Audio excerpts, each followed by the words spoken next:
അർച്ചന ചേച്ചി LLB സീരിയലിൻ്റെ latest promo റിവ്യൂയിലേക്ക് എല്ലാ കൂട്ടുകാർക്കും സ്വാഗതം. വിജയ് ശങ്കർ ചിന്നുമോളെയും വിളിച്ചുകൊണ്ട് ദേഷ്യത്തോടു കൂടി വരികയാണ് കേട്ടോ. ആര്യ എവിടെ എന്ന് ചോദിച്ചിട്ടാണ് വരുന്നത്. ചന്ദ്ര അത് കേൾക്കുമ്പോൾ തന്നെ ആകെ ഞെട്ടി വരികയാണ് കേട്ടോ. അത് എന്ത് പറ്റി വിജയേട്ട, എന്താ പ്രശ്നം എന്ന് ചോദിക്കുമ്പോൾ ആര്യ എവിടെ എന്ന് ചോദിക്കുകയാണ്. ആര്യ അങ്ങോട്ടേക്ക് വരികയാണ് കേട്ടോ. നിൻ്റെ ചേച്ചിയെ നടു റോഡിലിട്ട് അപമാനിച്ചപ്പോൾ നിനക്കൊന്നും തോന്നിയില്ല അല്ലേ? അത് ശരിയാണോ?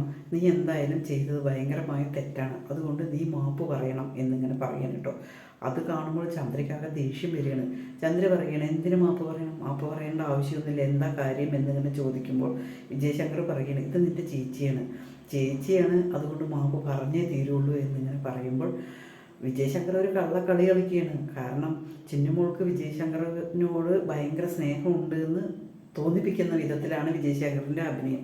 അതേസമയം ആര്യ പറയും, ഞാനോ ഇവളോട് മാപ്പ് പറയും? ഞാൻ ഒരിക്കലും മാപ്പ് പറയില്ല എന്നിങ്ങനെ പറയുന്നു.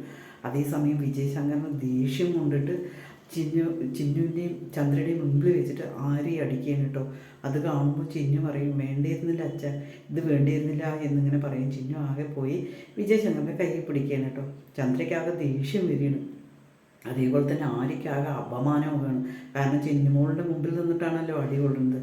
അതേസമയം JKയും അർച്ചനയും കൂടി കണ്ടുമുട്ടുകയാണ് കേട്ടോ. കേസിൻ്റെ കാര്യങ്ങൾ ഇങ്ങനെ സംസാരിക്കുകയാണ്. അപ്പോൾ JK ഇങ്ങനെ അർച്ചനയോട് പറയുന്നുണ്ട്, നീതിക്ക് വേണ്ടിയിട്ട് മാത്രമായിരിക്കണം പ്രവർത്തിക്കുക, ഒരു അഡ്വക്കേറ്റ് പൈസയ്ക്ക് വേണ്ടിയിട്ടായിരിക്കരുത് എന്നിങ്ങനെ പറയുന്നു കേട്ടോ.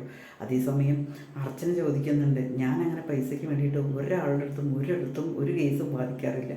ഞാൻ ആ കരിമലക്കുടിയിലത്തെ കേസ് ഞാൻ സ്വന്തമായിട്ട് ഏറ്റെടുത്ത് ചെയ്യാനാണ് തീരുമാനിച്ചത്. എനിക്കതിന് ആരുടെയും ഒത്താശയും വേണ്ട എന്നിങ്ങനെ പറയുന്നു കേട്ടോ. JK പറയുന്നുണ്ട്, ഞാൻ പറയുന്ന കേസ് താൻ കേൾക്കാൻ സമയവും കൂടി തനിക്കില്ലല്ലോ, പക്ഷെ അങ്ങനെയല്ല ചെയ്യേണ്ടത്, എനിക്ക് തൻ്റെ അടുത്ത് ആ കേസ് താൻ വാദിക്കണം, അത് ഉറപ്പായ കാര്യമാണ് എന്നിങ്ങനെ പറയുന്നു കേട്ടോ. JKയോട് ഇങ്ങനെ അർച്ചന തട്ടിക്കയറുകയാണ്. അതേസമയം JK ഒന്നും മിണ്ടില്ല. JK പറയുന്നുണ്ട്, ആ കേസ് താൻ ഏറ്റെടുത്ത് ചെയ്യണം എന്നിങ്ങനെ JK അർച്ചനയോട് പറയുകയാണ്.